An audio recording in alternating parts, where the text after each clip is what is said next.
At Rutgers' annual Scarlet-White game, third member of our broadcast crew, Crystal Rich, is with the coach, Greg Schiano.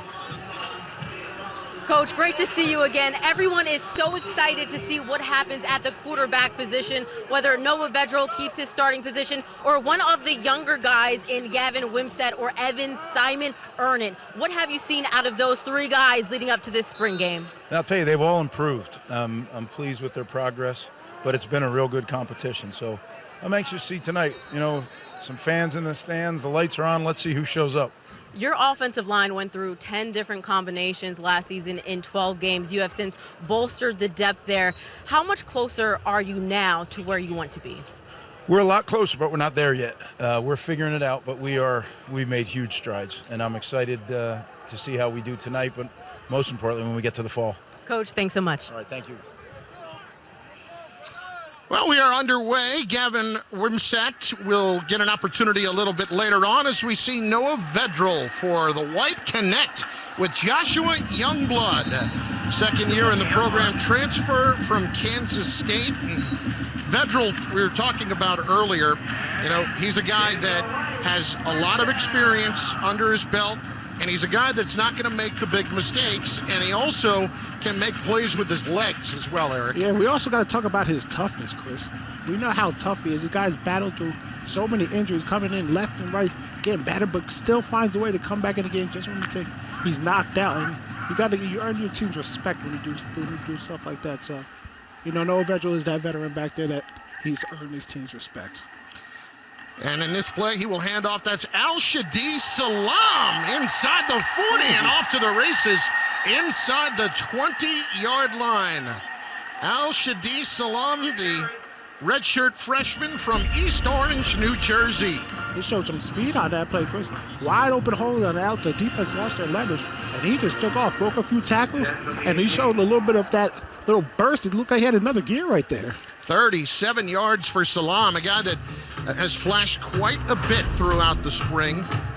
Scrimmage about 10 days ago had a pretty good run on a little screenplay that went for 50-plus yards. So already the White in the red zone as Vedral taking a shot for the end zone, and he has got his man. It is a touchdown for the White, and it is Taj Harris, who we mentioned earlier, the transfer from Syracuse. And that's the production that the Scarlet-Whites need right there. Replacing a guy in Bo Melton who was special here on the banks of the Old Raritan. Taj Harris comes right in and makes a play like that. Back shoulder throw in that end zone. Veteran throw to another veteran wide receiver. That's what you're looking for out of the Scarlet-Whites offense. Taj Harris coming over from Syracuse, an 18-yard touchdown reception, and the White has taken the lead, the senior from Beverly, New Jersey, and Palmyra High School. Point after is up and good for Michael O'Connor, and it is 7-0, just like that, in favor of the White as they go right down the field on their opening drive. And this is one of those games where they'll keep it a little bit different. The 4 15-minute quarters will be with a running clock and standard scoring, nothing too crazy today, but in the final 2 minutes of each half, the clock will operate as it normally would during the season, so timeouts, out of bounds, and such will stop the clock. And you know why they do that, Chris? Those 2-minute drills.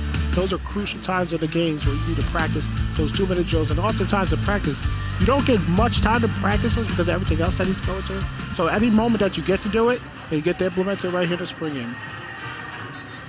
So Noah Vedral 3 for 3 on the first drive for the White for 38 yards of the score. He's going to play for both teams tonight. That is the plan, as we will see Gavin Wimsatt for the first time tonight. Wimsatt, the freshman, last year played in 4 games but was able to maintain his red shirt from Kentucky. And Wimsatt will throw and connects downfield. That is Sean Ryan, another transfer receiver. He from West Virginia who takes it across midfield. Another big body guy that has a lot of playing time out there. This is what you need to replace the production of Bo Melton. More than one guy, and Gavin Wimsatt sat back there and threw a nice dime right across the field. Back shoulder throw to it again. From Owensboro, Kentucky, Wimsatt opened some eyes with a couple of his plays this past year. Just a brief flash as he gets an opportunity here at midfield, and a quick look in. That's Isaiah Washington across the 35-yard line, down to the 32. I'll tell you what, a lot of these guys now, these big, long wide receivers coming to Isaiah Washington, Taj Harris, Sean Ryan, big, long wide receivers. And then you see Augie, who's the coach of the Scarlet team right there, calling plays on the sideline, so he's enjoying himself. You know, I love when the kids and coaches go back and forth, the position coaches talking a little bit of jumps to each other. Augie Hoffman is coaching the Scarlet team, and Marquise Watson, who is the defensive line coach, is coaching the White team. Kyle Monungai with a big run down inside the 10, and the offense is really showing out tonight early. I'll tell you what, big plays going on. The defense is a lot of big holes, but hey, this is what shows you the offensive line is getting better. As I mentioned in the pregame, moving bodies up front. And you see the double teams getting up to the second level, open these holes for these running backs. There's literally nobody there. Kyle Monungai had 4 touchdowns last season. That went for 32 yards. He had 62 carries altogether, but a guy they are very high on, and justifiably so, at that running back spot as he takes the handoff, churning toward the goal line. Doesn't look like he quite got there. Scarlet trying to make their case, but no indication. It looks like Monungai stopped a little bit short. I mean, I don't know inches, centimeters, how much away that is from the goal line, but it is literally right next to the goal line on that play. He fell just short of it. Good play by Andrew Vince, the freshman from Schwenksville, Pennsylvania, at the linebacker spot to keep him from crossing the goal line. So it is second down and goal, just inches away. Wimsatt again for Monungai, and again he has stood up. Did he get in with the second push? He did not. So it'll be third and goal. As a defensive guy, I kind of like this referee. He's not allowing that, you know, the extra push into the end zone and call a touchdown when bodies are just laying on top of each other. That was Renee Conga, the sophomore from Ottawa, Canada. Had a little bit of playing time last year, but somebody who's explosive on the outside at the defensive end spot. So it'll be third and goal here, 7-0. The White on top as Gavin Wimsatt tries to dot the I on this drive, and a little exclamation point in there as well if they can get it in, and he's going to throw. It's Monungai, and if he can't get it in on the ground, why not through the air? Touchdown for the Scarlets. Perfect routes right there. Seeing that the running back going out to the flat Monungai, Gavin Wimsatt dropping back, 3-step chopping, just throwing a dart right to the sideline, right to the pipeline. As you sit back, see little quick drop step, Monungai wide open in the flat, perfect dime right there, touchdown for the Scarlet team. And so here comes the point after with Guy Fava, the left-footed kicker for the Scarlet. In competition with Valentino Ambrosio for the kicking job, as the point after is up, and it is good. 7-7, as the defense is a little bit late to arrive tonight. Yeah, something that usually you don't see that with the Scarlet Knights team. You see a lot of defensive stops and things like that nature. So obviously, got to make some adjustments up front and see if they can put a stop to these offenses. But hey, we're here to see the show tonight, Chris, and the offense is performing. Well, Eric, how about the two quarterbacks so far? Combined to go 6 for 6 for 80 yards and 2 touchdowns. And it's some good throws there, too. It's not just like they're throwing these little dink and dunk passes. No, they're dropping back, reading the defense, throw the ball across the field, and then back shoulder throws. It's good to see that you can see the progression from year to year. Obviously, you know Noah, who's had a lot of playing time, but he looks good back there. He's healthy right now. And then Gavin Wimsatt. I mean, everyone's been waiting to see it, and he's already showed on his first drive a little bit of what he can do. Smiles from the coach, Greg Schiano, as he visits with Jerry McGinn, the Big Ten referee. Well, we got a picture of this, because it's not often you see this with head coaches and referees, but you can do it during the spring. Everybody's happy in the spring, you know. Just got done with your practice now. You're about to be able to get into your summer program. No reason not to smile. So for the White on this drive, at quarterback, it will be Evan Simon as he connects on the outside. That's Taj Harris once again. So Evan Simon, a young man who probably gets a little bit overlooked in this competition, but Eric, you know, he got some playing time last year and was 16 of 27 passing for It was 145 yards, 1 interception, got some playing time, especially in the bowl game, the Gator Bowl, the late invitation for Rutgers because of the withdrawal of Texas A&M due to COVID, and it gave an opportunity for the quarterbacks. We saw all 3 quarterbacks in that game, and we saw a lot of younger guys get an opportunity. Game that Rutgers came up short in, but nonetheless, they got great experience out of. But yeah, someone, as you said, Evans Evans gets overlooked. He showed very good poise and control of the offense. And that's something that you weren't really expecting because he didn't get a lot of playing time. But he went out there, he controlled the plays, got everyone lined up where they were supposed to be, and he did what they asked him to do. They didn't ask him to do too much, but he went out there and performed when he needed to. Taj Harris a little bit slow to get up, but he appears no worse for the wear. You know, it was such a strange situation to have that come about so quickly, but it's kind of the adversity that every coach wants to see his team go through, right? One common phrase I hear from coaches, they want their teams to be comfortable in chaos. And they don't get any more chaotic of a situation than find out you're going to a bowl game in about 7 days. That was absolutely insane. You know, talking to some of the guys on the inside, it was just controlled chaos, as you just mentioned. Just trying to get everything set up between the hotels and the flights, getting players back because some of them were home already after finals. So that was a just insane situation. Then preparing for a team that had been practicing all month long. You got to get, you know, tip your hats off to the Scarlet-Whites for even going out there and performing. And hey, they got better. Talk about players who went home. We're going to see him at some point tonight. But Adam Corsack, Rutgers punter, of course, from Melbourne, Australia, had already gotten back to Australia, not quite home, when he got the call to turn around and come back. And we're not talking about, you know, somewhere like... That's not an hour and a half to Pittsburgh. Yeah. It's on the other side of the world. That's not a little commuter flight from Pittsburgh, for sure. We've seen Jameer Wright-Collins at running back a little bit tonight, sophomore from JFK High School in Paterson, New Jersey. There's Mr. Corsack, who is the finalist for the Ray Guy Award last year, and a guy that's also starting to do a lot more pro-style punting, and I think that's something we could definitely see a lot more of, not just tonight, but during the season coming up. Yeah, man, of course, he can do it all. All the things that he's already been able to do, and he's been able to develop his game, the pro style is just going to fit him perfectly. Simon throws it away the right play, and that's encouraging as well when you see the quarterback get rid of the football when there's nothing to try to gain there. And a lot of times, especially in the spring game, you're trying to put on a show, you're trying to make a name for yourself, and you tend to try to force throws. Right there, live to see another day, and that's what you want to see out of your quarterbacks. So here he is, the Aussie assassin, Adam Corsack, and see if he goes straight on pro style here. Expect him to do that.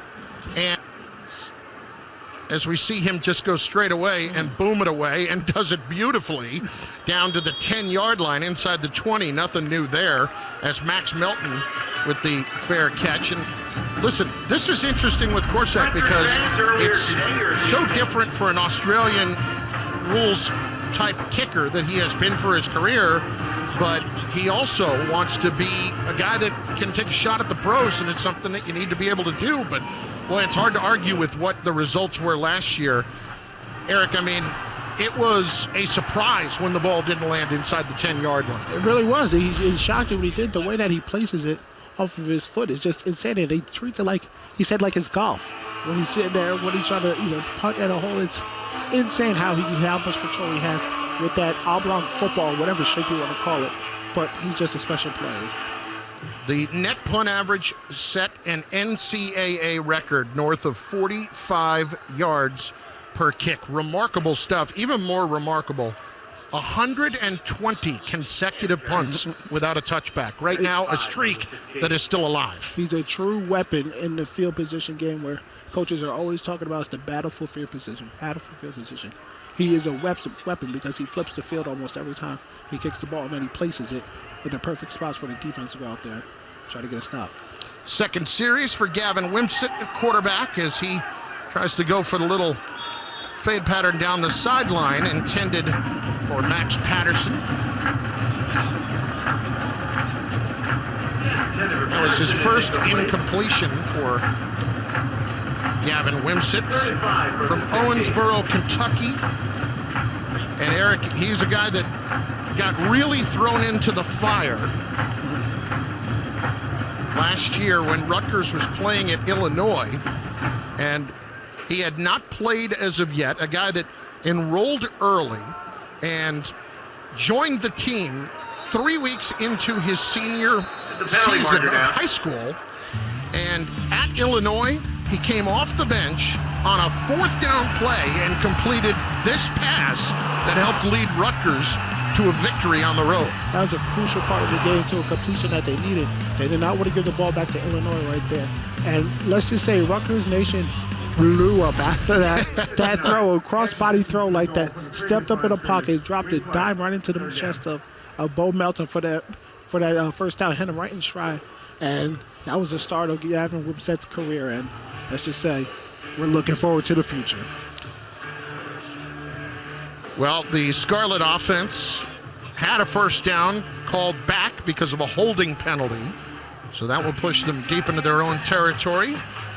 So we approach the 5-minute mark here in the first quarter.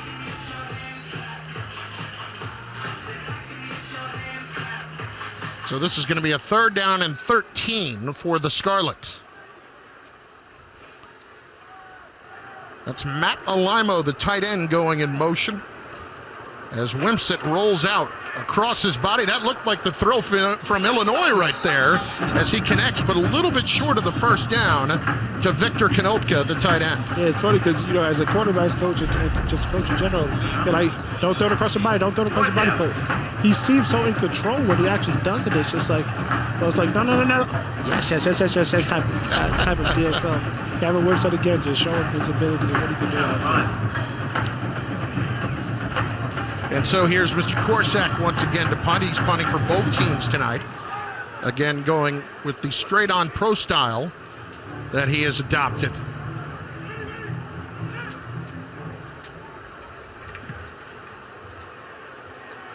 Another good high, relatively mid-range punt right there. 44-yard punt. Well, tomorrow, USFL action continues on Fox at noon Eastern as the Pittsburgh Maulers battle the Philadelphia Stars. Then at 7 Eastern, the Birmingham Stallions take on Kevin Sumlin's Houston Gamblers on FS1.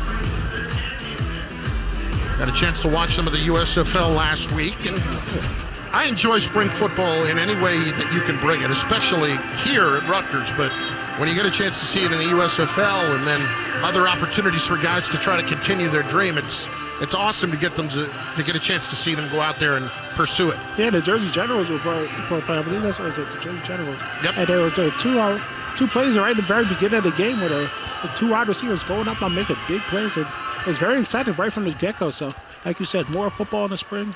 I'm all about it as well with you, Chris. Here's Evan Simon taking a shot for Amir Robinson, but it's intercepted. And that's Robert Longerbeam, the former wide receiver, pulling it down for the pick. You see this? Look at the celebration on the sideline. That's what it's all about. Coaches getting pumped up, all spring long, getting to go against each other. And you make a big play finally when the lights are on, and over the shoulder catch from the former wide receiver, as you mentioned, Chris, Robert Longerbeam. See, defensive players can catch too. They always say you play defense, defensive back when you can't catch. Well, he just showed his ability to catch the ball right there, make a huge play for the Scarlet team. He was a guy that last year won the Frank Burns Award during the spring, which is given to the player who shows the most mental and physical toughness, shifting over to the defensive side from wide receiver. And you saw he made a big impact for that defense. Had 9 pass breakups last season. Sure did, and you need those defensive backs out there because a lot of times you get banged up, little nicks things here and there. You need a lot of guys, a lot of depth at that position. He stepped up big last year. Well, the spring always brings back some old favorites to the banks, including one currently in the NFL. Crystal Rich is with him down in the field. Hey guys, I have Michael Burton with me. Michael, welcome home. I know it must feel good to be back on the banks of your alma mater, but if we're being honest, nothing can feel better than re-signing with the Kansas City Chiefs. Congratulations. Does it feel like you finally are finding a home in the NFL? Yes, thank you so much. First, it is great to be back at Rutgers.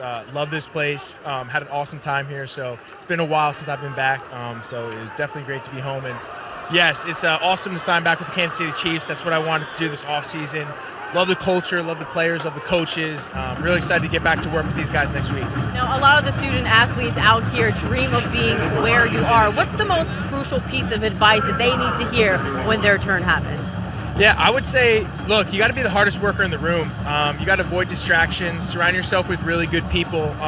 And if this is what you want to do, believe in yourself, right? There's going to be a lot of people that tell you can't do it. But at the end of the day, as long as you believe in yourself and you're doing the right things, both in and outside of the classroom, you're going to give yourself a chance to be successful. Michael, great advice. Thank you so much, and congratulations again with the Chiefs. Absolutely. Thank you so much. Thank you. I tell you what, there are not many better representatives of a program than Michael Burton. But Eric, you know what Michael Burton represents? An area here at Rutgers that's had a lot of success, especially under Greg Schiano, even a little bit before him, a walk-on. Michael Burton's a former walk-on, goes to the NFL, enjoying his career right now for the last several years. Gary Brackett, the former walk-on linebacker back in the early 2000s, Super Bowl captain with the Indianapolis Colts. Sean O'Hara, Super Bowl champion, another former walk-on. This program has given an opportunity to a lot of kids in the walk-on program where you later may earn a scholarship, may not, but you also get chances to play on that next level. Absolutely. When you come walking in as a walking on the program, you come in with a chip on your shoulder because you know you didn't earn that scholarship, but you want to make sure that you go out there each and every day, perform and show that, hey, I'm here, I'm worthy, I'm just as good as these other guys. I'm going to work extra hard to show you that. And that's what this program has been able to do in the past. And not only success on the football field in college, but also, as you mentioned, in the NFL as well. So Mike Burton has been another special player for the Scarlet-Whites with a great story coming in as a walk-on and now going to the NFL. They'll call the sack right there on Noah Vedral at the 49-yard line. And credit for the sack right here. Let's see who they're going to give it to. And it looks like they'll give it to the defensive tackle. That's Jordan Thompson, who made the play, the sophomore from Parsippany High School, Parsippany Hills High School in Parsippany, New Jersey. We saw Kyle Monungai, the play before that, go for a 19-yard run. Monungai has 5 carries for 57 yards so far. Here's Vedral. As we said, he's playing for both teams tonight. Takes a shot, and it's nearly intercepted. Joe Lasardi had an opportunity at it, so took another chance for Isaiah Washington. But you notice this quite a bit. They are throwing the ball down the field with Noah Vedral. I was about to say, they are really testing it, especially on this drive with Noah. They're trying to find their way that they can find some rhythm down the field because the Scarlet-White know. Yes, you want to be able to run the ball up the front, but you need big plays and those splash plays in the games because those help change momentums of games, and they gave it to Noah Vedral right there. So we'll keep on seeing this progression. Amir Bird breaking up the play as the first quarter comes to a close. Well, hang on. We'll see if that is the end of the first quarter. Thank you, Jerry McGinn, for filling us in. A lot of offense in the first quarter between the Scarlet and the White. We'll see if the defenses show out a little bit more, although we've already seen one turnover. Tied at 7 at the end of 1.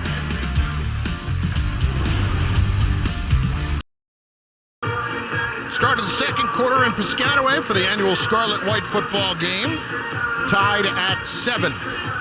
Opportunity to cap off the 15 practices that you get during the spring to help grow your program. And Rutgers, a lot of early enrollees and also a lot of transfers in for the first time. The portal this year, there's been so much talk about it the last couple of years, but this year in particular looks like it could have a real impact here for Rutgers, Eric. Yeah, they needed some guys up front and even some guys on the outside to replace some production, and they did that. And you can tell it so far in this game that those guys that transferred in here, the big guys up front moving bodies and also you get to see Taj Harris, who's made some big plays so far in this game in the first quarter. So it's paying off, and I think it's really going to pay dividends, for all the research and the coaches did in this season to come in the fall. Kyle Monangai with 8 more yards. He's got 63 yards on 6 carries and just got tripped up there. Otherwise, it might have been another one. And Aaron Cruikshank knows that could have been a big play. Speaking of a guy that knows something about big plays. That guy's so fast, man. He is so fast. It's unbelievable. When he gets the ball, it's just see him. And I can't wait to see him. I know his season got cut short last year, but wait till we see him this fall. He's a special player. Well, not much there that time for Noah Vedral and company, but speaking of the portal, we saw in a couple of occasions right there where the offensive line has done a great job in terms of running the football so far, and that line has done a very nice job in getting push. You can see with a pretty good defensive line, they are able to move some people around. This is the Big Ten Conference. There's big body, strong, athletic guys, and the good teams that just go on forward into the playoffs, into the big bowl games. They have a good running game, and that's what you need at this level if you want to be successful. And the Scarlet-Whites know that. Coach Schiano and his staff have been working on improving that and hitting the transfer portal with it, and you can tell that they're getting better one step at a time. Marquise Watson, the head coach of the White, the new Rutgers defensive line coach. Was here a few years back as a grad assistant. Little trickeration. Joshua Youngblood looking to throw it and guns it downfield, and it is all incomplete. Intended for Shamin Jones. What a throw by Joshua Youngblood. And I was sitting there at first, I'm like, is he going to run it? And I was wondering if he was going to just take it up his sideline. Then he stopped and chucked it up, and he threw it right to the sideline. If he could just got a little bit more air on it, it would have been a nice play. But I love the trickery and letting Joshua Youngblood show off his arm a little bit. I didn't know he had it in him. Look at him directing traffic to him. You dream, Chris, I'm telling you, you dream of stuff like that. As a player, when you don't get to throw the ball, everyone always thinks that they could be a quarterback. And when you're messing around after practice throwing the ball, when you get that opportunity, it's fun. I got to do it in high school, and I'm not going to lie, Chris. I went to throw a ball deep, and it slipped right out of my hands when I out of bounds. I was so embarrassed. So embarrassed. Was that in your running back days? It was my running back days back in high school at Colonia. That one game I got to play quarterback, and let's just say I only lasted one quarter there. Here's Simon on the play action with pressure coming.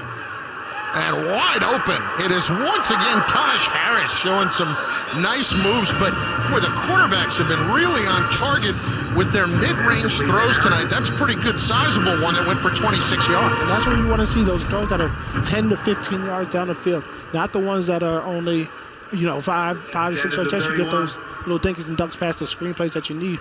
But down the field throws, finding holes in the defense and being accurate with the ball and on time with it, that's where you want to see. And so far, Scarlet-Whites have been successful tonight. Evan Simon on this drive. Jameer Wright-Collins joining him in the backfield, and it's a good throw here to the left that just goes off the hands of Harris once again, and Adrian Taff there on the coverage for the Scarlet. Taft, sophomore from Hackensack and Bergen Catholic High School. Evan Simon, guy who's a sophomore in terms of eligibility, but somebody that has a really good arm and a good understanding of the offense. And we talked about his experience earlier tonight, but he looks pretty sharp so far this evening. 4 out of 7 for 37 yards. He did throw the interception early, and that was on a deep shot.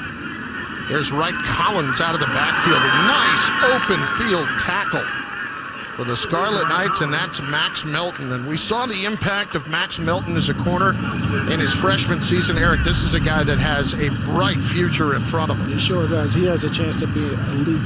Coach Schiano is known for his defensive back production and getting those guys to the NFL and being able to become great football players, smart football players. And if you play corner here at Rutgers, you got to tackle. You got to set the edge of the defense a lot of time in the run games, but you got to be able to come up and make open field tackles. And we see Max Melton sawing off the legs of the offense and making a play right there. And like you said, Chris, he has a bright future.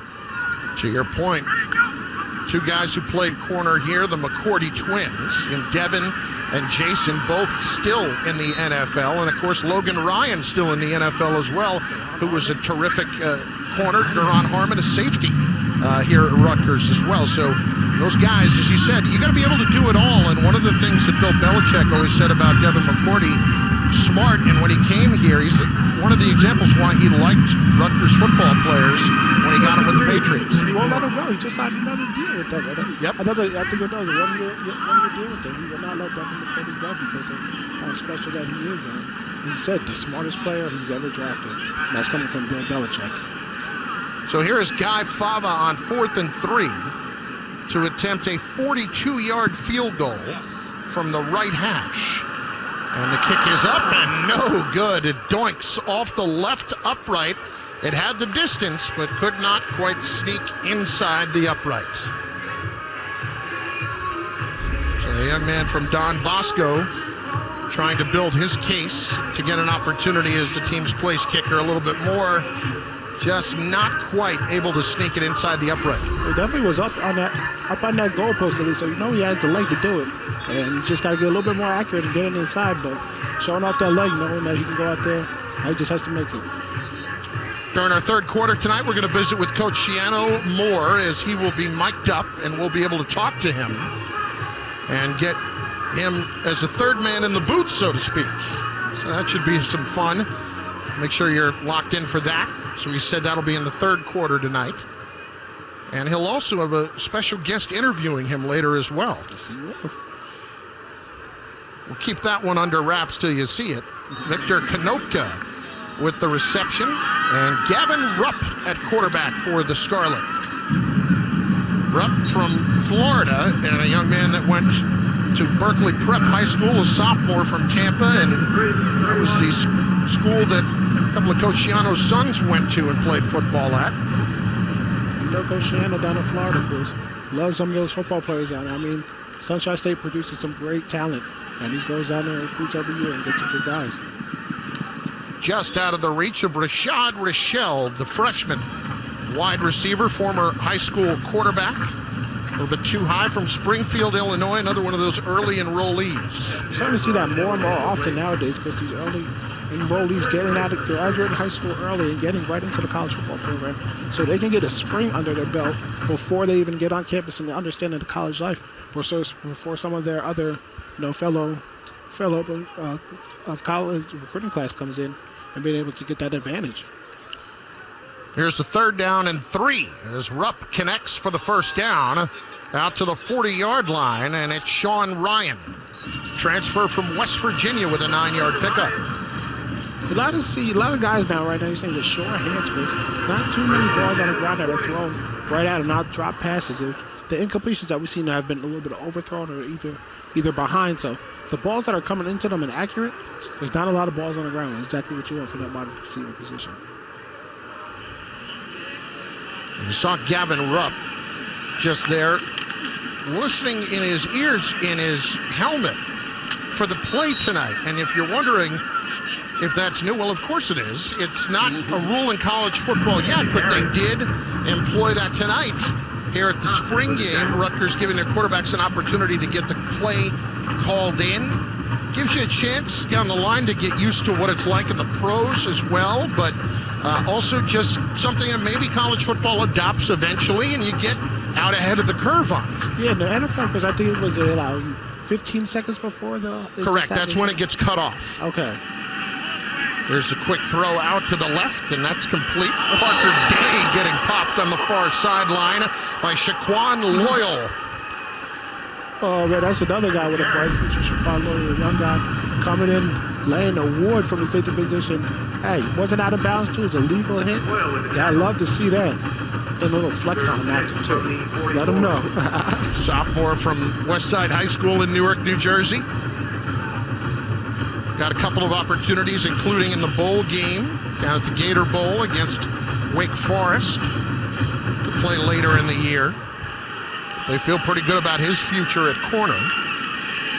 And Rupp on a 3rd down and 6, taking a deep shot downfield, and Had an opportunity for Christian Dremel, but just a little bit out of his range with Kassan Abraham there on the coverage. And talk about another defensive back that really matured last year. Kassan Abraham was Rutgers' defensive MVP, and the reason, Eric, he made big plays in big situations like the win at Illinois. He sure did. Just being, as I mentioned earlier, that corner being left on the island, having to make a tackle and open the field, and being able to stop a huge conversion up for Illinois, where they were not able to convert. And that's what you want to see out of your guys. And blanket coverage right there on that third down possession on Christian Dremel. Well, it's a big week coming up for a couple of guys who made their impact here on the banks, and Crystal Rich is down on the sideline with two gentlemen hoping to get their names called in the next week. Crystal? Oh, you know it. I'm joined by Bo Melton and Isaiah Pacheco. Bo, for the past 5 seasons, you have put everything out there on the field. You led Rutgers in receiving for the past couple of seasons.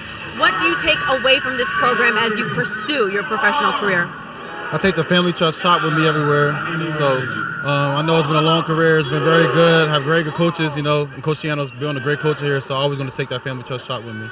Isaiah, you have led the Scarlet-Knights in rushing for the past 3 seasons now. As you look at this backfield now, how are they going to do without you? I feel like they do a great job. It was a brotherhood in the running back room, so everybody was accountable for each other, and the guys looked up to me, and I played a big role, and I pushed them, and they pushed me, and it was a battle and competition. We love competing. And I think the guys will carry a big role, and it's a big responsibility, and they'll be able to handle it. Are you guys excited ahead of the NFL draft just less than a week? Yeah, we're real excited. Me and Pop grew up together, so just having this moment, and the NFL draft's in a week. We can't wait to get to that experience. I can't wait for it. That's the biggest smile I've seen you had all night. Facts, yeah, we're definitely excited. Going from South Jersey to representing New Jersey. Just being loyal and hard work going to pay off, and just definitely blessed. Guys, thank you so much. Best of luck ahead of the NFL draft. Chris and Eric, we'll send it back to you. Well, they got the swag ready for the draft, that's for sure. You see the shades on him now. See, oh yeah. It's always funny too when you graduate, you roll out to the NFL. When you come back, you look a little bit different. I love it. It's just to see the growth of these guys. At Bo Melton and Isaiah Pacheco, as I mentioned, definitely loyal to the program. Look at those shades from Pop. Look at them. Those are fantastic. I love it. And then all the guys get to see that on the sideline too. This is like they can't wait for their moment when they get that opportunity. Pop, Isaiah Pacheco's nickname, and Eric, I don't know that we've ever seen a guy that runs tougher between the tackles than we saw Isaiah Pacheco do the last couple of years. Yeah, that's what he does. He brings the ball and he gets stronger and stronger throughout the game, and he has a burst of speed as well. So Isaiah Pacheco, I'm looking forward to hearing his game called and him playing on Sundays. Austin Alberichi, the senior from Closter, New Jersey, in Demarest High School, getting his first action at quarterback here as he makes a little play and a juke with his feet. And he's still going to try to lobby to get the play not blown dead because he thought he was still alive and well, but to no avail. Alberichi, a guy that can move around a little bit. Yeah, you could tell. He saw right away that the pressure got on him. He stepped up in the pocket, ran to the side, and then didn't make a throw down the field. Decided to use his legs, which was a smart decision to pick up a few yards. Talking about some of the other guys that Rutgers has been able to send into the pros. You think about Bo Melton. He's certainly going to get his name called next week. Isaiah Pacheco will as well. Those are two guys that ran 4.4s at the combine, lightning fast. And for Bo, you're going to see Bo in the pros, and I don't think it'll be out of the question. And in a few years, you're going to see Max Melton drafted pretty highly as well. Absolutely. That combine, those guys are moving. Yep. Moving, Chris. And Bo Melton are in the top 5 for 40s. I believe Isaiah Pacheco's in the top 5 for his 40s. He just goes to show you the explosion that they both have in their development in the weight room program and just their natural ability, especially. I don't know, Chris. I think we could have got out there. We might have been able to pull off a 4.8. I get a 4.8 in my chair. Got some speed burst. I one time, several years ago, claimed that there's no way I wouldn't run a sub 5. There was no way. And one spring game in the afternoon, Jay Butler came out here and timed me. He brought a sundial. He brought a sundial. It was. I ran a 6.25. Oh my God! I wish I got to see that one, Chris. Well, at halftime tonight, there's going to be an athletic competition of another sort. 10-yard pickup right there as Gavin Wimsatt back out on the field as several of members of the Rutgers community, celebrities and such, and our own Crystal Rich going to get an opportunity to catch punts from Adam Korsak. That's going to be a fun opportunity to see that. Gave her some advice yesterday. Oh! Yet another big hit from Shaquan Loyal, this time on Christian Dremel. Dremel held on to the football. No, Chris, that was an interception. Oh, I'm sorry. He pulled it away. I thought he hit him. That was my bad. He did hit it. He hit him and then the ball bounced. Yeah, that was a great play by the defender right there. Right through that. It was a little bit high, right through the hands. That's Damon Matthews who had the interception. Yeah, and Sean Lloyd laid the hit, but Damon Matthews coming up with it, catching the ball right in his chest and getting a big play for the defense, and now setting them up in good field position for the white team to go out there and try to put some points on the board. Damon Matthews, Jr. from Pine Hill, New Jersey, and Overbrook High School. My bad right there as Greg Schiano uses it for a teaching moment with Gavin Wimsatt. Exactly, just showing them that those certain throws, you don't have to put as much oomph into it because it's going to sail that much more. Just you see the guy right there in the flat, just put it right in his chest and go out there. There's just little things that he's going to have to learn. So a second turnover and a high snap and just thrown away there by Evan Simon.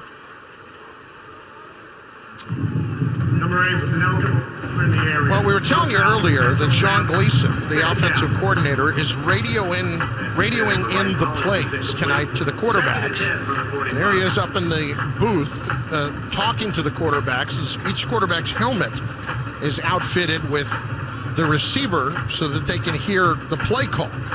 And who knows, that could be something that ends up in college football in the next couple of years, but more importantly, it's going to end up in the pros down there. It is in the pros down the line for the guys who get that opportunity, but trying to get out in front and give guys a chance to really see what it could be like and getting you ready for the NFL down the line. Absolutely. If that's what the NFL is doing, and that's, a certain way to prepare your guys and get ready at the collegiate level for what's to expect at the next level, and not get that coaching before you get to go out there and actually have to do it. So if the NFL is doing it, I wouldn't be surprised if collegiate adopts it as well. Aaron Lewis credited with the sack.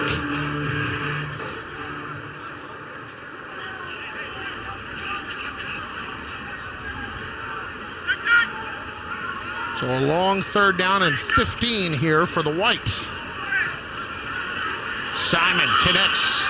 That's Amir Robinson who will pick up nearly 20 yards in the first down. Defensive backs are sitting back with their heels at the sticks, but not realizing they're going to run a screen play right there.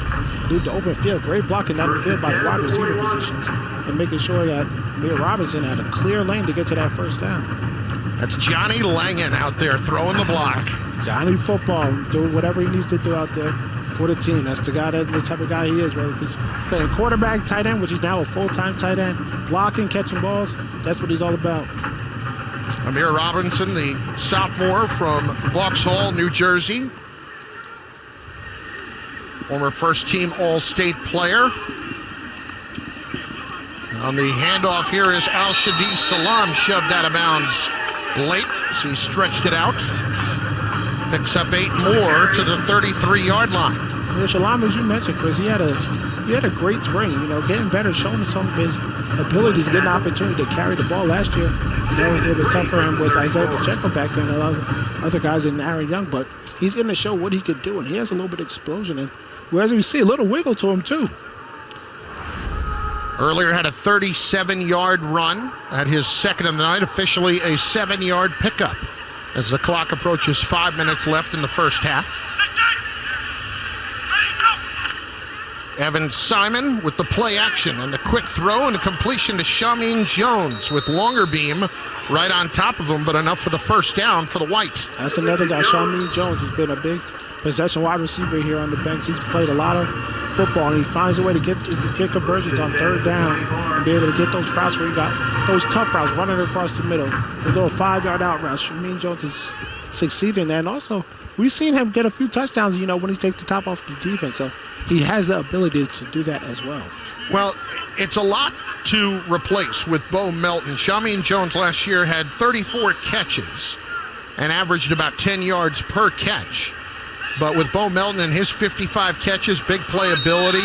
We talked about Tosh Harris, who had the touchdown earlier in the game. Sean Ryans had a couple of catches tonight as well for 35 yards. And Rutgers looks like they've got some good candidates in place to try to pick up some of that production. And Eric, too, we've seen Christian Dremel a couple of times, who has had an excellent spring, the young man from Don Bosco up in North Jersey. I heard he actually had a tremendous spring, Chris. He was going out there making over-the-shoulder catches, beating defenders. He's not the biggest guy out there. Finds a way to use his body, knows exactly how to use it. Get open, find the holes in the defense, and convert. Here's Simon taking a shot after the sack for Harris, but out of his reach and out of bounds. Longer beam there with good coverage. Defensive backs now finally have settled in a little bit. In the beginning of the game, they're allowing these wide receivers to get open and make big plays down the field. But now, as you see the ball getting thrown on the field, there's blanket coverage by these defensive backs. It's settled in. So a 3rd down and 19 coming up from the White. Both these sides went for 75 yards on their first drive and scored touchdowns each, but haven't been able to get on the board since. They've traded turnovers as well. It's been pretty even, 153 to 151 in terms of total yardage. A slight edge to the White so far. That'll be short of a first down, well short, as they will try to hurry it back up. Max Melton with another play. Trying to hurdle Max Melton, probably not the best way to go about it.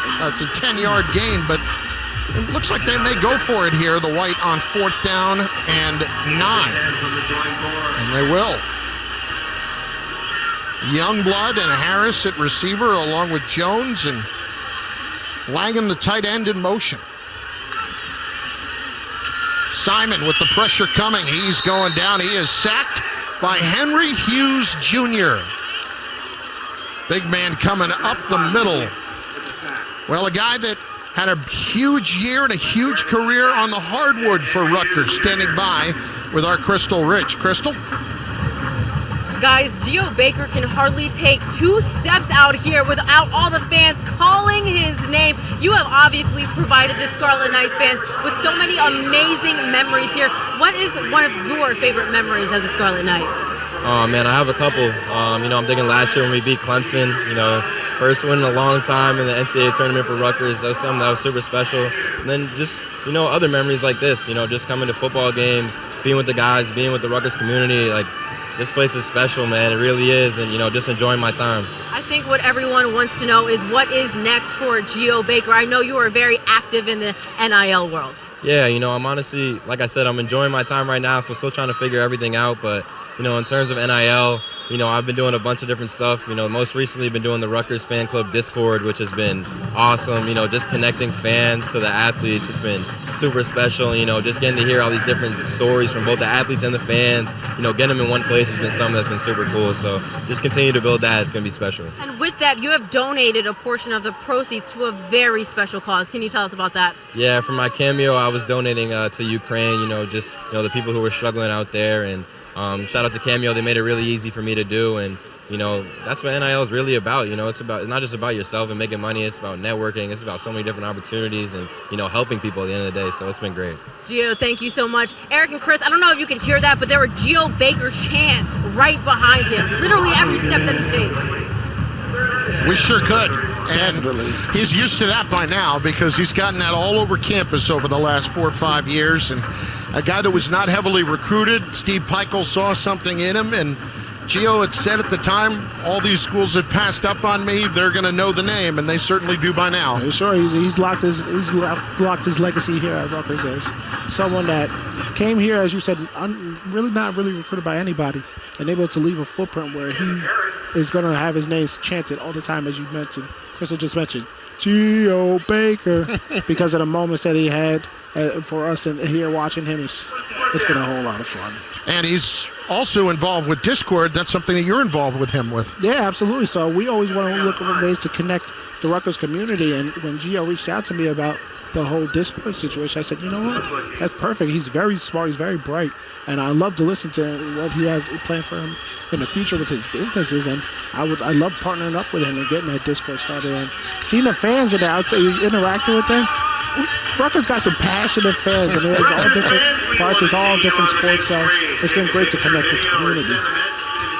37-yard punt there from Adam Korsak as Geo continues to sign autographs for a career in the pros as well. And a guy that always had a smile on his face for sure. But as we heard from him a little bit, making his impact here on the banks and more than just playing basketball. Also everything else he was able to do as Noah Vedral comes out with the white. Noah, 3 of 3 throwing the football tonight for 38 yards and a touchdown. And we'll see if they can try to get something going here with the 2-minute drill with 1:30 left. But Max Melton right there to break it up. Yeah, he came shooting in there, right? A little slant right across the middle of the field. Max Melton came up and broke up the ball exactly as the ball got there. That's perfect timing. You could just see how he's out there and he's just improved his game this spring. He's going to be a force to reckon with. Max Melton with 3 interceptions to lead the team last year. The sophomore from Cedar Creek High School in South Jersey. Had a blocked punt in the win over Syracuse on the road. And here's Vedral taking off on that quarterback draw. And it was such a crucial weapon for the Rutgers offense last year. He sure does. What he doesn't see down the field, he has the ability to tuck it and go and pick up those first downs. And he read that right away. He saw that the defense had their ears pinned back, the defensive line. He said, I'm going to take off. And he picked up the first down and more. And you know what else, Eric? He's gotten much better at selling the pass before he stops and takes off. It's not, one step and then go. It's 2, 3, and then go, but you can tell it was designed the whole way. Exactly. You sit there, you think he's going to drop back, and then, boom, he explodes. And he has some quickness to him. He knows how to read his blocks up front and be able to pick up plays where you need to. And he also, a guy that doesn't slide too much, Chris, likes to lower the boom and bring the fire with him. Well, you talked about this and the amount of shots that he took, not just like any quarterback does, but also as a running quarterback down the field. You saw just how tough Noah Vedral is, young man from Nebraska who's from a football family through and through. His grandfather was a coach, his father was a coach. Quick throw and another big hit right there. Tosh Harris getting away, though, from the tackle of Max Melton, trying to make something happen on the far side. He'll still end up losing yardage. Max Melton read that so fast that he almost intercepted the ball, that it took him out of position to make the full tackle, but it just goes to show you right there. Almost had an interception right there, but lost him. But good play right there, but he ended up losing a lot of yards. But hey, trying to make something out of nothing. 4th catch for Tosh Harris. Lost 7 yards on the play. So it'll be 3rd and 17 with 50 seconds left in the half. As we said, inside of 2 minutes, they will play with the clock as normally you would with timeouts and such. So if they get a chance at some 2-minute drills. Touchdowns on each of the first 2 drives for the Scarlet and the White. And the whistle blows prior to, and a timeout taken by the offense.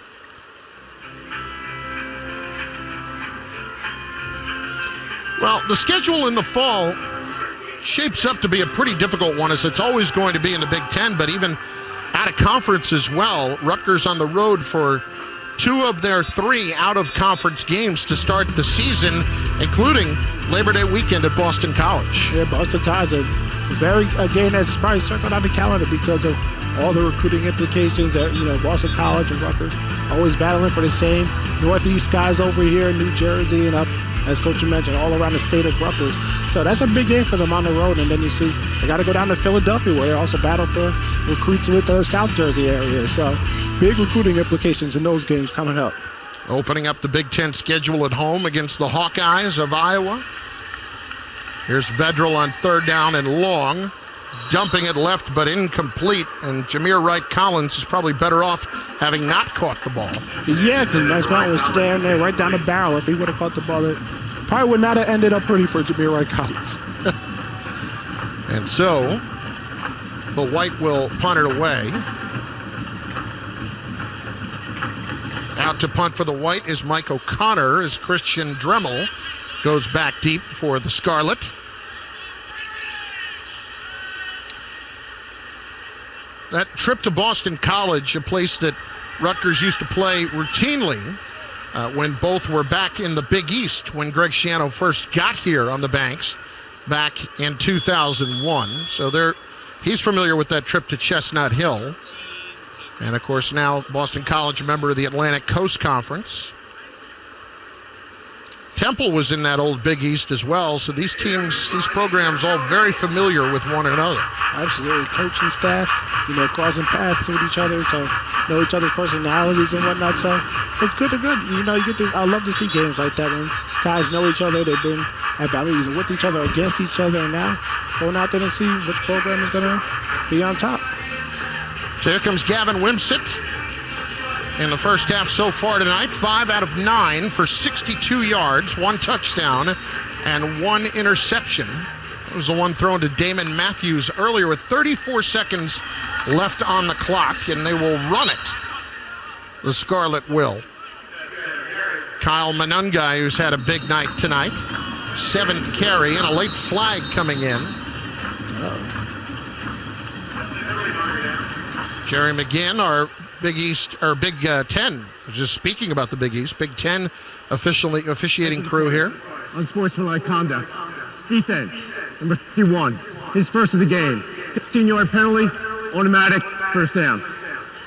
Well, that is a teaching moment to be sure. Troy Rainey, the converted offensive lineman, called for the unsportsmanlike conduct, and in this kind of a situation, that's just a mistake that can't happen. Yeah, when the team's ready to go to halftime, you don't want. It's always that second guy that gets caught. Always the second guy that gets caught. You got to be able to keep your cool, and especially in this moment, trying to get into half. Kobe Asamoah, freshman from Pickerington, Ohio, was the guy who kind of instigated it as Wimsatt looks to throw and guns it over the middle inside the 45 to Dremel as time expires in the first half. Now, did they get it off or get it down in time? Did he go down before the end of the half? Apparently not. Remember, on a first down, the clock stops in college football, but the clock had run out on the first half, so both teams will go into the locker room tied up at 7 apiece. Offenses were alive early in this game. It has slowed down a bit in the annual Scarlet and White game, but plenty of exciting plays still to come tonight here in Piscataway.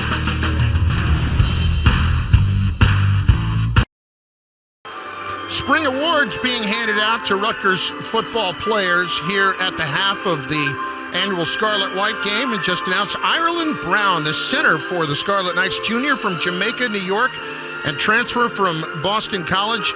He is given the Mark Mills Award, which is given to the most improved offensive player during the spring. And he's a guy, Eric, that really has taken major steps since moving over to the offensive side of the ball last fall. He really is. Coach Schiano has a lot of praise for him, and really thinks he could grow into something special, could be an NFL center one day. And he's been a guy that he moves from the defense to the offense. A lot of times people don't want to do that, but he's embraced it.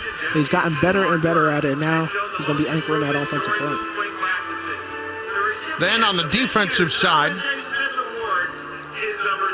it is the Douglas R. Smith Award, and it's Deion Jennings, the senior from Sicklerville, New Jersey, and Timber Creek High School. And Deion's going into a spot at linebacker where there's an awful lot of production that needs to be picked up, so to speak. Olakunle Fatakasi moving on, Tyshawn Fogg as well. 200 tackles combined from this past year with Drew Singleton as well. And Jennings, a guy that can play a big role in that. He's going to play a huge role this year. A guy that has playing time in the past behind those guys and filling them during injuries, but now it's his time to step up and shine, and he's getting an award, so he's had a great spring. And then finally, the Frank R. Burns Award is given to the player who demonstrates the most mental and physical toughness during the spring in the offseason in improving and getting better. And it goes to tight end Matt Alaimo, the senior from Paramus in St. Joe's Regional. Yeah, that's another guy that's a position that is of need, that tight end position, whether if it's blocking, whether if it's catching passes down the field. But the Matt Alaimo stepping up and being the most mental toughness and the physical toughness, you want that out of that position because you need production there.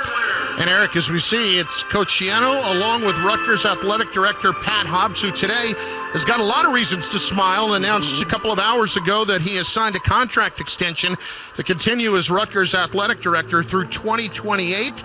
And you look at everything that's been achieved and the buildings that have come up under his watch, Pat Hobbs has done a tremendous job here at Rutgers. He really has. Just the buildings that have come up, the fundraising, just the community around Rutgers, and now it's shown on the athletic field with the athletic programs. All of them are just having so much success, and that's really cool to see because you get it's a family atmosphere. You get to all rely on each other, and I love being able to sit there and say, look at the Rutgers women's soccer team, look at the men's and women's lacrosse team, look at the basketball team. It's so fun, and also baseball. What about that hot streak that they just had? So the whole Rutgers community, you got to tip your hat to Pat Hobbs on what he's building. He has often talked about writing the most memorable chapter in Rutgers athletics history, and if you go by not just the results, but so many of the quality student athletes that have been through these programs over the years, it continues to get better and better here on the banks. It does, year after year after year. More players are starting to really say, you know what? I don't have to go anywhere else. I can do it right here in New Jersey at Rutgers University, and it's paying dividends. So the Scarlets will start with the football here in the third quarter as Parker Day gets the call to run the football, the senior from Toms River North High School. 11-yard pickup for Parker Day, a guy that got a little bit of an opportunity later in the year, and another guy that thought that they were going to rely on maybe a little bit more when the bowl game came around as well. Well, yeah, we got guys you didn't know who was coming back, guys getting ready for the NFL.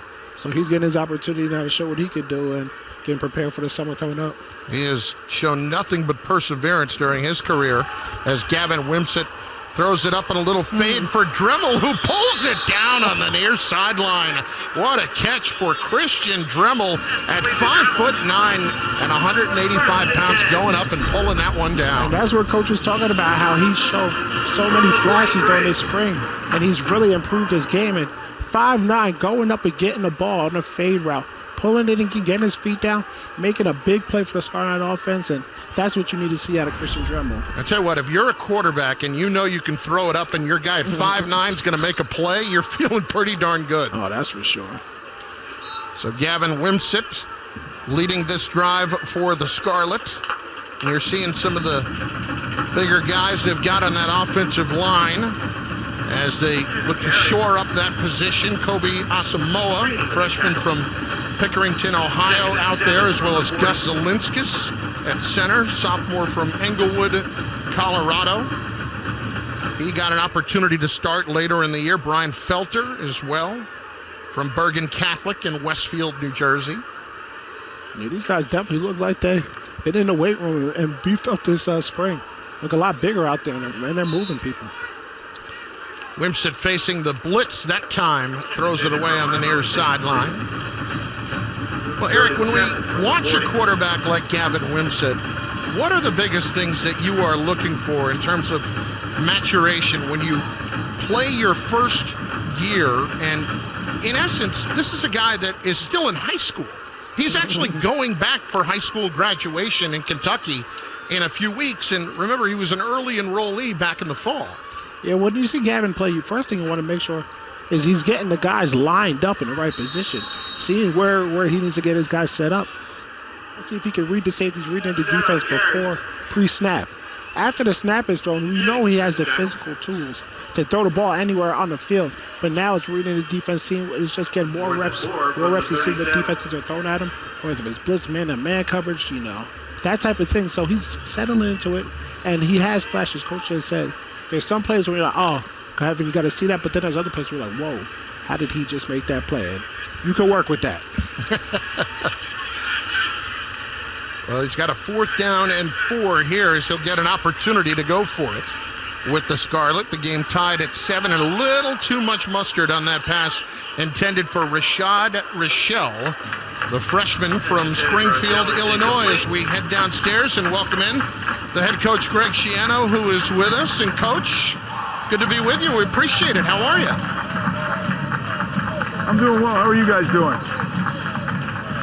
We're doing great. We're doing great. And, Coach, give us your impressions from what you've seen tonight so far. Well, we started out gangbusters, and then we kind of slowed down. Some mistakes, some protection errors. So hopefully we can get it going here offensively. Hey, Coach, what do you think about the quarterback so far? Got a lot of guys playing tonight.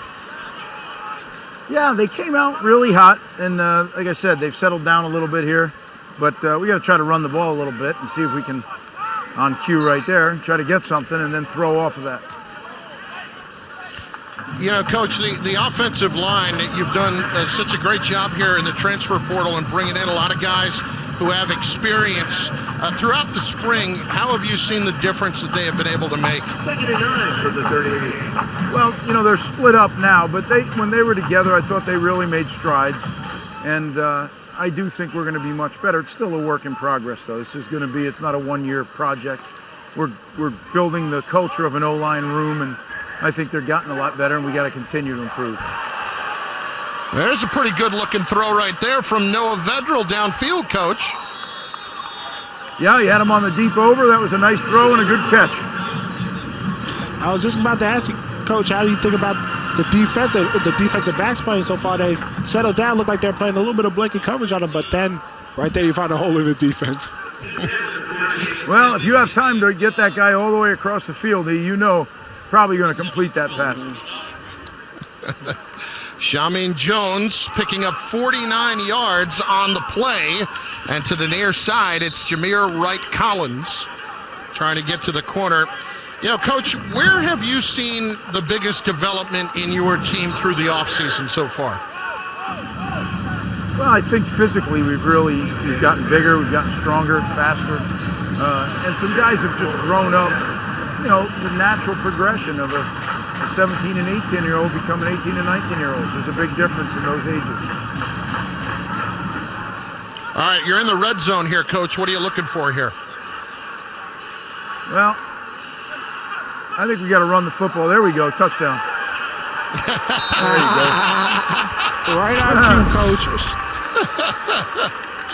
Noah Vedral with the touchdown run. And, you know, Coach, it's interesting. Noah and your quarterbacks tonight getting a chance to have the radio in their ears so they can radio in the play, something we know we see in the NFL. So, listen, who knows if it'll happen in college football, but get a chance to do that tonight. Yeah, we're just trying to have some fun with some different things. These guys have worked incredibly hard in the off-season and in the spring practice. So that's one of the things we brought to the game was the mic helmets, and we're using them occasionally, not every play, but we're using them, and it's been fun. You can see the quarterbacks cover their ears from time to time. I said, now imagine a packed house, how it's going to be.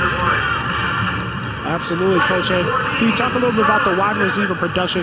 Obviously, losing a guy like Bo Melton is hard to replace, but seeing some flashes out of these guys tonight between Taj Harris and Christian Dremel going up and making a big play before. Yeah, you know, I think, you know, you're right. We lost what is a great player in Bo Melton. But I think as a receiver room, we're going to be deeper. With a couple additions through the transfer portal, you know, I think that's going to be real helpful. Shamin Jones' leadership, his play is going to be important. And then, as you mentioned, Christian Dremel, some guys stepping up. So I think we got some young guys that are ready to go. Rochelle and Patterson. I mean, we have some depth now, and I just think that with the leadership of Sean Ryan, and I think we're going to be in good shape. And Coach, lastly, you know, with Bo and with Isaiah Pacheco both here tonight, awfully big week coming up for them. I know you're very excited for them. Oh, I am. And, you know, it's a testament to their hard work. When we arrived a few years ago, they told me that's what they really wanted to do. And I said, well, you have the best strength coach in America and Jay Butler to help you get prepared. And you're going to learn a lot of football. So you're going to have a high football IQ, and you're going to be stronger and faster and bigger than you've been. And let's go see what you can do. And I'm really excited for them because I think they're going to be good pros. Well, Coach, it's not that far away. I know you were reminding the crowd, Boston's a pretty close drive if they want to pop up there Labor Day weekend in Chestnut Hill, cheer on your football team as they get ready for 2022. Well, I agree with that, Chris, and not to take away from the New Jersey tourism business, but if you can get on up 95 and come to the game Saturday, you can kind of hang out for a couple days, make a weekend of it. Hey, Coach, we appreciate it. Enjoy the rest of tonight. And we're going to hear from you in a little bit with a special guest as well. Looking forward to that. Sounds good, fellas. Thanks. Greg Schiano, Rutgers head coach, down on the field watching his team perform in the annual Scarlet-White game. The White taking a 14-7 lead on that Noah Vedral touchdown run. And, we talked earlier about Noah and the quarterback draw. Also, with the stretch plays that have been effective for Rutgers in the run game the last couple of years, that can help as well with Noah and his play-action game to run the football. Absolutely. Being able to run the ball, it just opens up so much more. It makes the safeties and the defenders coming up full ahead of his team because they want to make a play. Then you can go over the top on them and have holes in the defense. But how about Coach right there, Chris? Watching him and talking with him, you can tell he was still locked in. As he's trying to talk to us, he's still trying to evaluate his team and see what they're doing out there. I have never seen a better multitasker.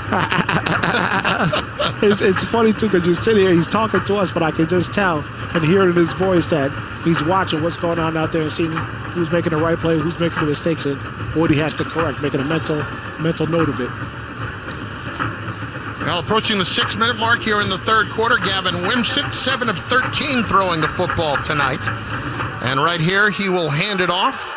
And on the carry this time around for Rutgers at running back is Jordan Kinsler, the sophomore. And a nice play by the Rutgers defense. And coming up to make the play for the White, that was Michael Robinson II, sophomore defensive back. Defensive backs, I'm telling you, starting to make plays. Yes, they're giving up a few passes, but in a running game, they're coming up and laying the wood. And that's what you need out of your defensive backs when they need to hit their run fits. Jimmy Ward out there as well, playing some defensive back. Wimsatt on third down. Stepping up. Gonna pull it down and go. Let's see where they blow him dead. Looks like at the 45-yard line. Even as a defender, I think he would have got a little bit farther than that. But I don't think I've ever seen you say anything like that. I was just watching. I'm like, you might have got a little bit past the 45, but hey, as a defender, take it. A 7-yard pickup. So on to punt is Adam Korsak. As we said tonight, something that we're going to see more of.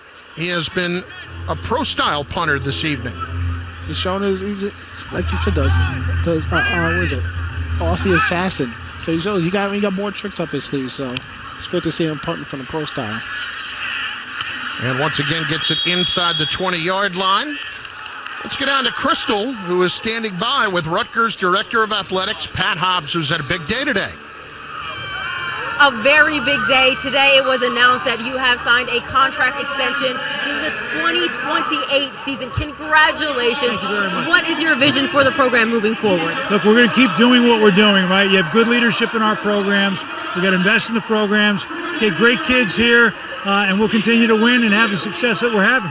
What are you most looking forward to in this upcoming Rutgers Scarlet-White football season? Well, I think we're going to see very big improvement. What Greg has done in a very short time is incredible. These kids feel that they can win in the Big Ten every weekend, and so I think we're going to surprise some people this year. Thank you so much, Pat, and congratulations once again. Appreciate it. Guys. I'll tell you, when you see the new buildings on campus, all the development that has happened on Pat Hobbs' watch, in addition to the improved results in every sport virtually, it's been impressive to watch. I've gotten to go into a few of them too. When you go in there, it's just like, wow, this is what it's like being in the Big Ten.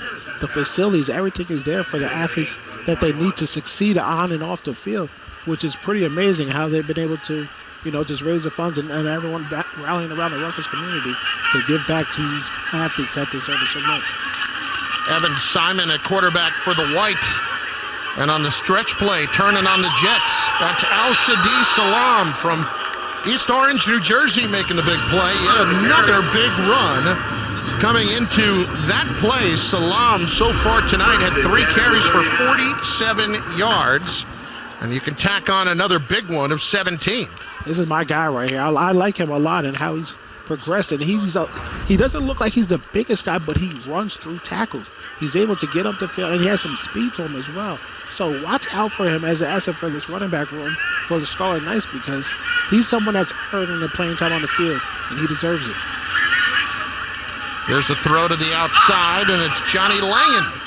Full-time tight end, Johnny Langan. We know Johnny can do it all. We know he can line up at quarterback, he can run the ball, he can catch the ball, he can block. He's a special player for the Scarlet-Knights. And moving now to full-time tight end, he's going to be really able to hone in on what he needs to do in the running game, and also as a receiving tight end. He can do it both, and he has the size and ability to do it. Well, that's a guy that you talk about tough, and we have seen his toughness. He's playing quarterback down the stretch in the 2019 season and getting beat up pretty good. He was more of a just pure runner. There's a deep throw incomplete, intended for Tosh Harris again. Got to reach out with both hands and try to get one hand on it.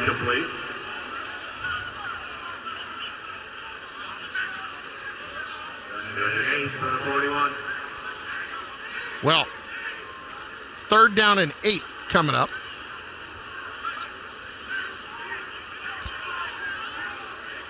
And so the White with 1 minute and 15 seconds left here in the 3rd quarter, looking to add to their 14-7 lead, facing a 3rd and 8 for Evan Simon and company. And there's the throw that has overshot the intended receiver, the tight end, Hebler, and it goes incomplete. That was Connor Hebler, the senior tight end it was intended for, and the White will be forced to punt it away. Yeah, those are those sideline throws right there. You either got to have your man or you got to throw the ball out of bounds. It's a risky business trying to throw it in right there, so that's just a little more progressive. That's to learn. Either if your guy's not there, throw it out of bounds, live to see another day. So here's Korsak to punt. And this straight-on pro-style punt, a very good one down to the 10-yard line for Adam Korsak as time continues to wind down here in the 3rd quarter. 48-yard punt for Korsak that time around. As we said last year, set an NCAA record Rutgers did for net punting. Look at him on the sideline, sign it autograph. He goes and punch the ball, then goes to the sideline and signs an autograph. I'll tell you what, he's a showman if nothing else. That's for sure. Well, as we head to the 4th quarter, the White with a 14-7 lead over the Scarlet. Another 15 minutes remaining to see young men get an opportunity to make some big plays and make their case for the fall.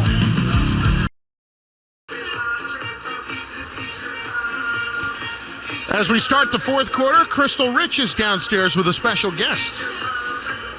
A very special guest, Chris. I'm joined by Katie Schiano, daughter of Greg Schiano. She is a freshman soccer player at Bucknell, where both of her parents attended. She is going to take the reins from me and interview her father. Let's see how this goes. Hi, Dad. How are we doing? We're doing pretty good. We've got 3 quarters under your belt. How are you feeling about what you're seeing on the field, and how do you think that's going to translate into next fall? Well, we started out fast, and it looked real promising, and then it's been sputtering a little bit. I'm really excited about where we are with the O-line and some guys at the receiver position, and defense has played well, so I'm looking forward to the fall. Nice. Love it. So I've heard at recruiting dinners, you like to put the recruits on the spot a little bit, ask for a fun fact, but you never actually give one yourself. So I'm going to put you on the spot a little bit. What's your fun fact? That's not very nice. Fun fact, let me think. Well, I just finished watching Friday Night Lights for the 2nd time, and at times I will imitate Coach Taylor around the house. It's a fun fact. Yes, I did know this fun fact as well. Yes. So. Also, just to wrap up this interview, I've seen a video or two of you, celebrating a big win in the locker room, having a little dance celebration, hoping for big wins next season. What's going to be the go-to dance move? Well, I've been advised not to have any go-to dance move by my kids, but I think it would have to be the wave into the chop. That would be my move. Okay, I love the example. Thank you. Back to Chris. All right, Katie. Well done. Listen, she's only a freshman. Take your time in college. We don't need anybody taking the jobs. I know, that was fantastic, and I love the fun fact as well. That was incredible. I had no idea that Coach Schiano watched Friday Night Lights for the second time over and imitated Coach. I actually just watched that show, Chris. I think about 3 or 4 months ago for the first time as well. Great show. Here's Evan Simon for Rutgers on the sideline. Excuse me, that's Noah Vedral still out there. A little hug between coach and daughter right there. And I'll tell you, that was fun. Katie did a really nice job. And there's mom as well. Look at Katie back in the day. Yeah, that back in the day, I remember a funny story where I was a freshman here. I came to go grab some ketchup for my cheeseburger. And she grabbed it out of my hands and looked at me. I was like, yep, you know what? You can have that ketchup bottle. It's all yours. Just grabbed it out of your hand. Just grabbed it. I was just like, you know what? It's all yours. Good. Well, here's how old I am. I remember when mom was still pregnant with Katie. Wow. Back in the day, but that was fun. That's terrific. I was kind of hoping she might say, Dad, blitz on second down. What are we thinking there? I like the fun fact because, like you said, he likes to put people on the spot. Now we got to hear Coach Schiano on the spot with his fun fact. And I thought that was great. The dance move, though, we got to work on a little bit. 8-yard pickup right there. So she does have a future if she wants it. It was pretty impressive from Katie. Absolutely. Well, Noah Vedral getting more run here with the Scarlet this time. He has played for both teams tonight. Taking another shot down the seam and a nice catch. Hanging on to the football, taking a big shot. Wow, fine play right there for Rutgers in I believe that was the running back Kinsler who made that catch. Talk about a throw fitting in between the two defenders. Knowing that the safety's barreling down on your guy, it has to be right on his chest. And Kinsler making the catch, taking the hit, and getting up afterwards too. That's a great play, right? Great throw, great catch by Noah Vedral and Kinsler. And I wasn't sure because I think he switched teams at halftime. He was on the White in the first half, playing some more running back, and switched over to the Scarlet in the second half as Parker Day getting to the outside and tripped up. Taken down by Timmy Ward as the White looks to add to their lead with under 11 minutes left in the game. Hey, Chris, we've seen some hits today, I'll tell you that. There's some big hits for actually out there. So guys going out with a little bit of a bang before they head into the summer. Your last opportunities to get that. Mm-hmm. And then you go into the summer, and it's interesting as far as getting ready for the fall. What are you doing as a player once spring practice breaks up? What's involved in the development here for these guys now through the next couple of months before training camp? Yeah, right away afterwards, you could become a student athlete, and you got to hurry up and get the stuff done for your finals, and you want to rest up your body. You want to, after you've been through these 16 practices, a few scrimmages, you want to rest up your body. Then you get into the summer workouts, and that's a grind because that's right before the season, and you get those 2-3 months are crucial in your development, getting ready to go into camp healthy and making sure you stay healthy through camp, getting ready for the season because it's a total grind. But right after this, it's a little bit of a breather, like we can relax and enjoy yourself for a little bit, be that student athlete. Well, Vedral tonight has gone 4 out of 7 for the Scarlet when he has played for them, and he has gone 5 out of 8 for the White. So he has thrown for a total of 119 yards so far, and throwing into the end zone. It is incomplete. He does have a touchdown pass that came earlier to Taj Harris, trying to connect with the tight end Victor Konopka. But again, it's Michael Robinson, the second, making the play, the sophomore defensive back. Great play right there, trying to throw it into the end zone right there. Defensive back jumping up, blocking the ball down. He got tipped up even a little bit. As you're seeing the replay, a great play on the by the White defense, and now we're on for the field goal kick. So this is a 34-yard attempt for Guy Fava, the left-footed kicker, and he puts it up and straight down the middle.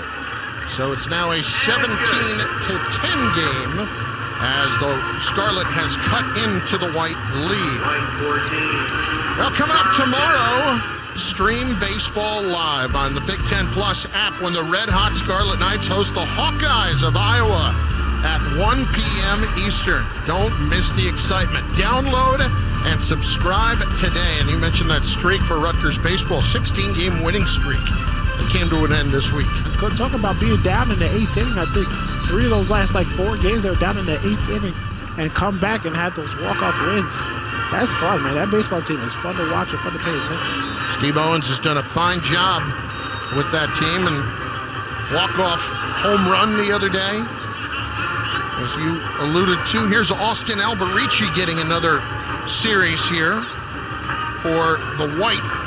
Alberichi, the senior from Closter, New Jersey, up in Bergen County. Good throw right there to the outside near the 30-yard line, completed. And the reception made by Taj Harris, who's had a very busy night. Very busy night. I feel like we're calling him every few times, every possession, going out there making a lot of plays. And that's going to be a guy that they rely on a lot this year. So it's good to see his progression and seeing how he's already fitting into the Scarlet Knight offense coming in from that transfer portal. So here is Alberichi on a 2nd down and 5 on the play action.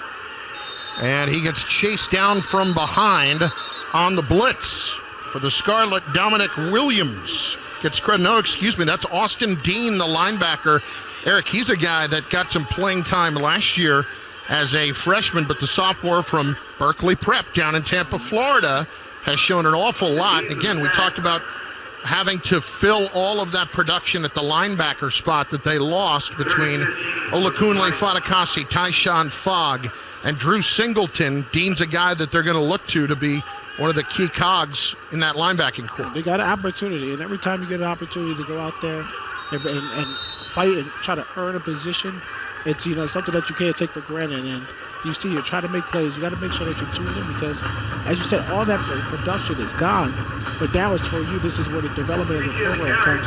It's your shot, your opportunity. And you just saw made a big sack on the play for the Scarlet defense. And that's what you want to see out of guys that are trying to find their way into this defense and become big impact players, just like the guys that you mentioned before. So here is Michael O'Connor to punt. Standing back at the 5-yard line. Straight on kicker. It's got to be tough to be Adam Korsak's backup. Don't get many opportunities, that's for sure, but he gets a good roll out of it inside the 30-yard line. Well, let's head downstairs. Crystal Rich standing by with a couple of very special guests.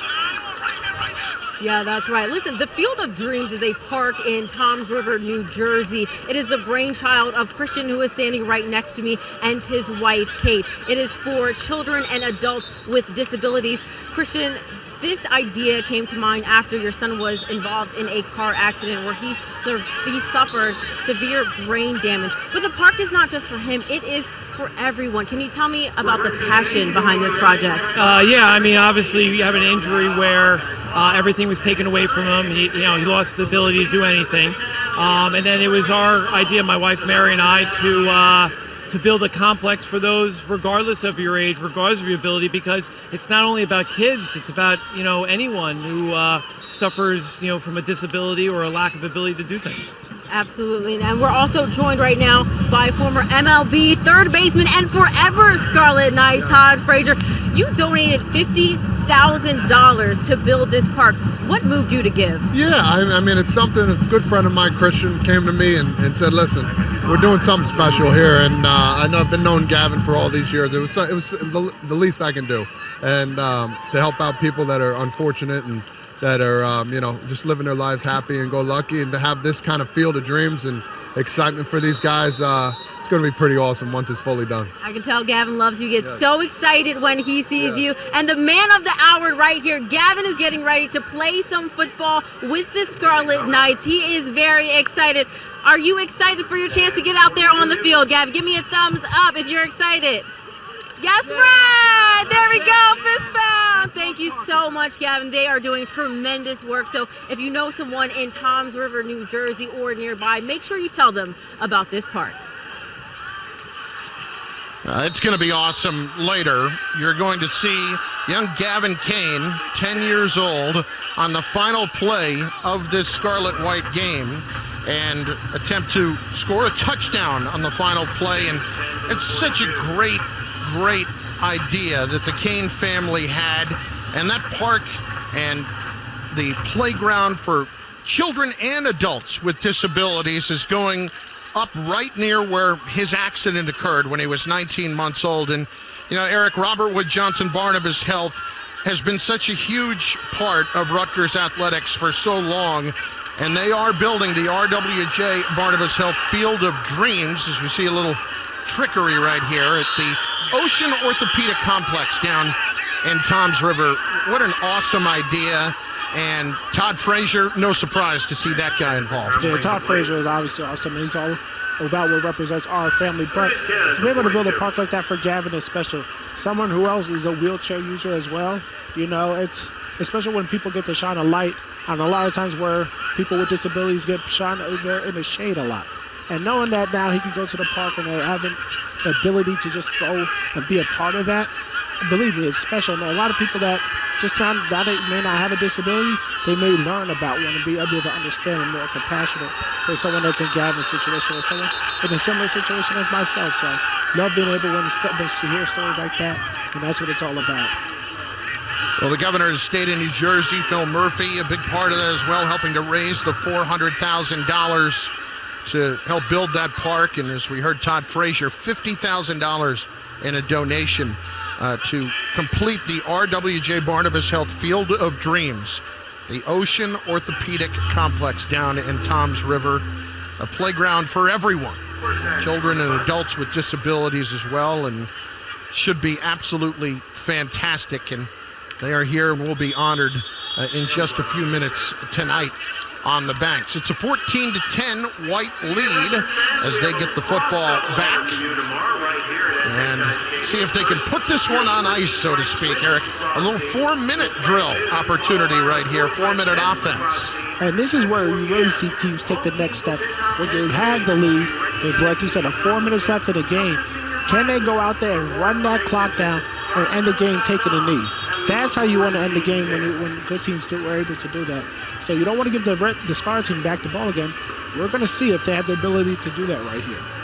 Evan Simon back out there, 10 out of 17 tonight for 86 yards and an interception in that competition, along with Noah Vedral and Gavin Wimsatt at quarterback. Got some playing time late in the season last year as it's Jameer Wright Collins unable to go very far. Jameer, the sophomore from Patterson, Jersey. For Simon, listen, they always say what? Iron sharpens iron, right? In terms of competition. And he has held his own through the end of last year into the spring here so far. Be very interested to see how this quarterback competition plays out in the summer. As you see, yeah, the coaches are always mentioned it's not only a battle between Noah and Gavin. It's also Evan has to be mentioned in there because of what he's able to do controlling the offense and be able to make the throws down the field. As we just see him converting the first down in the 4-minute offense. He's earning the respect of his team, and you have to pay attention to what he's doing out there because he's progressing day by day. And that's Joshua Youngblood with the reception for the White. That's his second catch of the night. That one goes for 18 yards. Youngblood, a guy, Eric, that, you know, Aaron Cruikshank was here, and Aaron came over, and since he's transferred from Wisconsin, has become a very good receiver. We know how dangerous he is in the return game, and you're going to see something similar for Joshua Youngblood. Cruikshank should be healthy for the fall after he dealt with a shoulder injury that ended his season prematurely last year. And Joshua started to get into the pass game a little bit more, and I think we'll even see a little more in the return game, too. Absolutely. With two guys like that, two weapons, you have to find a way to utilize them because they have the speed. They're at their goalposts every time they touch the ball. So finding ways to get them involved in the offensive game, whether if that's on reverses, down-the-field passes, screen passes, but also on the return game and special teams. These are definitely weapons that you have to use every time you get the opportunity. And one thing we can't forget, Joshua Youngblood was the Big 12 Returner of the Year a few years ago at Kansas State prior to transferring here to Rutgers, another guy that Coach Schiano was very familiar with from down in Tampa. He sure was. He has the ability, as you showed. He has the accolades behind it. Guys going out there being able to perform at like that level and at the Big Ten Conference, and he definitely has the ability to do it. Still a young guy. So the White trying to keep this one on the ground and try to churn away in a 4-minute offense here with a 14-10 lead, and Jameer Wright Collins on the carry as we go under 2 minutes to go here in the fourth quarter. And again, something to keep in mind, inside of 2 minutes in the half and at the end of the game, they can play this with timeouts. They can play it as if it's a normal final 2 minutes. So they're down to 1:35 on the clock. I wonder if they're going to reset it, because it looked like they stopped the clock a little bit earlier than that, and they did, to 1 minute and 40 seconds before this 3rd down and 1 play. Big play right here for Scarlet-White defense. That's right. Collins lowering the boom and getting the first down. That's something you love to see if you're a coach. You sure do. As we mentioned, they started off with 4 minutes on the clock. They first got a little 2-yard run, but then Evan Simon drops back with an 18-yard pass. Then they're able to run the ball, getting 6 yards a clip in there. You got to be able to convert on that 3rd down. First down with 1 minute and 30 left in the game.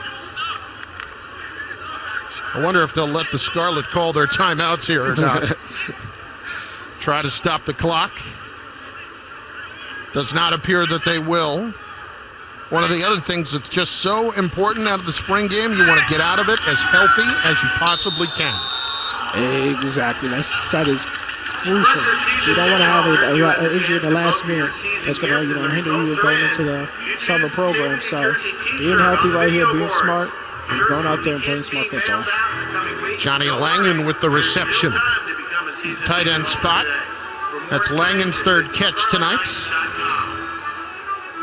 2nd down and 4 coming up as the clock winds down under 1 minute.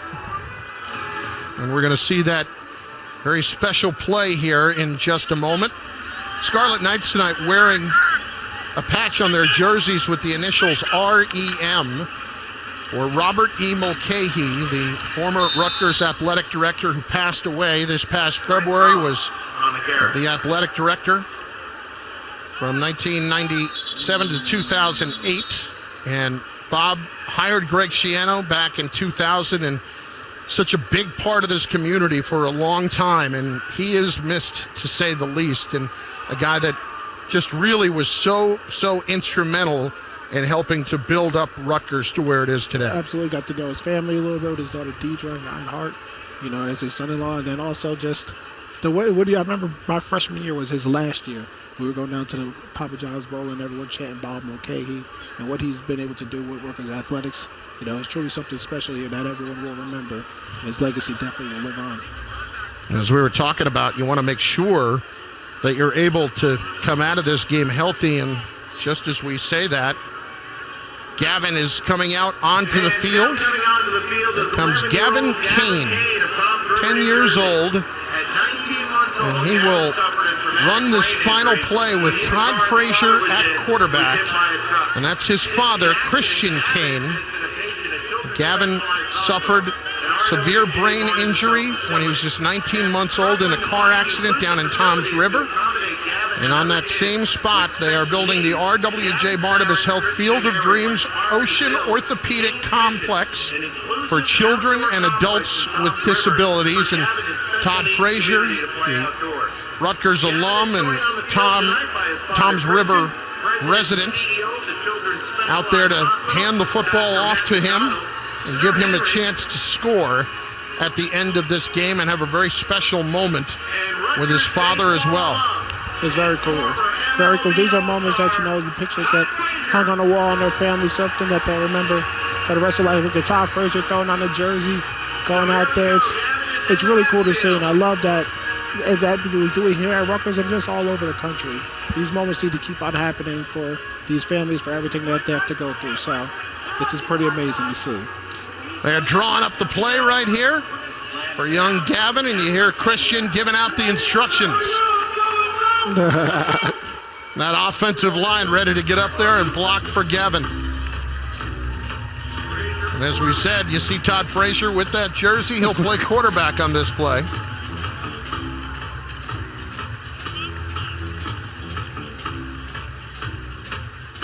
And young Gavin will come out of his special wheelchair, and his father Christian will help him up toward the line of scrimmage. How great is this? This is so cool. This is so cool. The fans in attendance, big cheers. Frazier takes the snap, hands it off to Gavin Kane, and he'll cross the 5-yard line, following his blockers. And Gavin Kane down to the 1-yard line will score a touchdown to remember. The spike too, oh, you gotta love it. And all the players fall to the ground and will come and celebrate with young 10-year-old Gavin Kane. Such an awesome moment to close out the annual Scarlet-White game here in Piscataway. It truly is. You see them picking them up and everything at that. These are just, like I said, memories that was going to last his family for a lifetime, and being able to come out here, wear the jersey, a moment, proud dad in his son moment, and it's really cool to see the team embrace him. Let's take another look, see how it went down. Frazier with a very clean handoff in there as well. Good exchange. And with the blockers he had down to the goal line, so great to see for that young man, and something he will remember for the rest of his life, to be sure. Saw Sir Henry out there laying the block out there too, so really cool to see. A great spike as well, as you pointed out. How great is that? He find My J and company really enjoying that, and Coach Schiano as well. And RWJ Barnabas Health, Todd Frazier doing a great job to have that moment happen for that young man here tonight. And it's going to be such a terrific place, that RWJ Barnabas Health Field of Dreams at the Ocean Orthopedic Complex down in Toms River, a playground and park for children and adults with disabilities, for everybody. Just such a great, great moment here tonight. So the White comes away with the 14-10 victory over the Scarlet in the annual spring football game here at Rutgers. Coming up next, Maryland and Illinois baseball taking the field under the lights out in Champaign. For Eric LeGrand and Crystal Ridge, I'm Chris Garland saying good night from Piscataway. The White with the win.